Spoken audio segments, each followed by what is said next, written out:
We have some massive divisional games this week in the NFL. Let's talk about it. I'm Rob Stats Guerrero from the Pro Football Insiders. This week is crucial for divisional matchups, and we have three we're going to look at: Baltimore and Pittsburgh, Jacksonville and Indianapolis, and Chicago and Green Bay. Let's start in the AFC, specifically the AFC North. The Steelers travel to Baltimore in a massively critical game, the winner of which will be atop the division. And these two teams are sort of going in opposite directions right now. The Ravens started 1-5 on the year and have stormed back to 6-6. Meanwhile, Pittsburgh started 4-1 and they are just at 500. So they're going in opposite directions. Both have quarterback issues. Aaron Rodgers has got a broken left wrist. Now, he played last week, but he clearly wasn't himself. They're just hoping he can take snaps from under center this week. So clearly that could be an issue for the Steelers.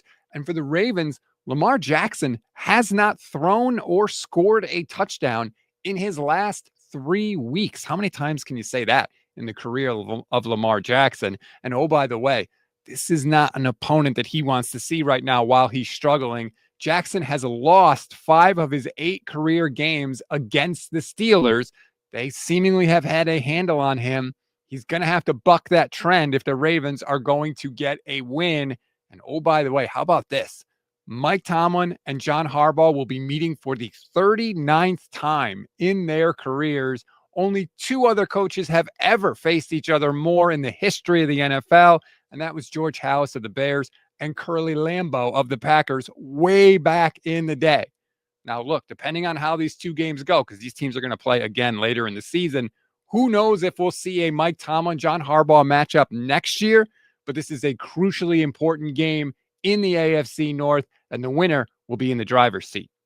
Next up, let's head to the AFC South, where the Colts will travel to Florida to take on the Jaguars. Indy's got some major questions right now. They started 7-1. They've lost 3 of their last 4 games. And more importantly, Daniel Jones has a broken bone in his leg. And you could tell last week he was not himself. He's always been a quarterback that needs to move around, that needs to use his legs to be successful. A lot of times he's taken a potentially negative play and turning it into a positive play by scrambling. He clearly is limited in that area. Who wouldn't be, right? They asked him how he feel. He said, well, I feel well enough to play and I've been cleared by doctors. So you could tell he's really fighting through it right now. And it's made a big difference for the Colts. Jones was just 2 of 11 under pressure last week. He's going to have to sort of play left-handed because, again, this is not his specialty, and he's going to have to do it against a defense that is feasting off of takeaways right now. The Jags are 4th in the league in taking the ball from the other team. This is exactly the scenario they want. Now, the problem for Jacksonville is their defensive line is not at full strength. It's basically going to be Josh Hines-Allen. He's going to have to kind of do it on himself. Walker is hurt. Armstead is hurt for Jacksonville. So maybe their pass rush won't be as ferocious as it normally would be, and that could help Daniel Jones. But clearly, Jones is going to have to keep possession of the football if the Colts are going to win. And also, Jonathan Taylor's got to get back to really being a number 1 workhorse. He's run for less than 70 yards in his last 3 games, an average of less than 70 yards in his last 3 games. That ain't going to be good enough. Indy's engine is Jonathan Taylor. They need him to be in peak form, in peak condition, if they are going to get back on track and get back to their winning ways. Now, these teams will also play again later in the season, so this isn't the end-all, be-all, but clearly it's a very important game. It'll be an important game for tiebreakers once we get to the end of the season. I don't know if the Jags should be favored in this one or not, but they've been sneaky good recently. I think people look at the records and they're like, wait, when did Jacksonville win all these games? So we'll see if Trevor Lawrence and company can keep that going. But again, the winner of this game will be atop the AFC South. Finally, we get to the Packers and the Bears at Lambeau Field. Hopefully it snows for this one, right? And I don't know if you remember way back when he was hired, but Ben Johnson made a joke about how he enjoyed beating Matt LaFleur twice a year. Well, Pepperidge Farm remembers, and I bet you the Green Bay Packers remember that one too. There's going to be a little extra juice in this matchup, as if it needed any more, because this is big.